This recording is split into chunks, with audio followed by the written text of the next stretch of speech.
Tesla prépare la mise en chantier de sa première usine d'assemblage en Inde et une entrée sur le marché en 2026.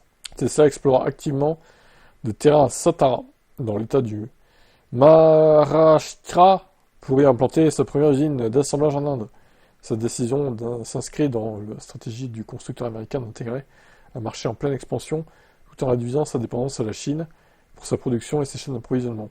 Selon Business Standard, l'usine fonctionnerait sous le modèle Completely Knocked Down, où les véhicules sont assemblés localement à partir de pièces détachées importées. Cette approche permettrait à Tesla d'éviter les lourdes taxes sur les véhicules entièrement importés, un frein majeur à son entrée en Inde jusqu'à présent. Tesla ambitionne de produire ses premiers véhicules assemblés localement d'ici la fin de l'année fiscale en cours.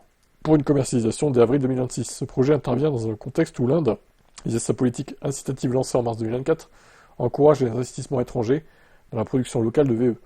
Les entreprises injectant au moins 500 millions de dollars dans des infrastructures locales bénéficieront notamment de droits de douane réduits sur les véhicules importés et les composants de batterie.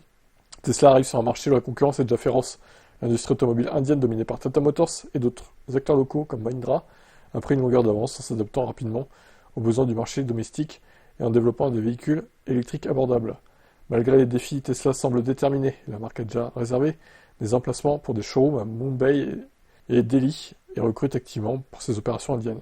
Pourtant, des obstacles subsistent, comme le départ récent du directeur de Tesla Inde, remplacé par l'équipe chinoise pour superviser les opérations locales.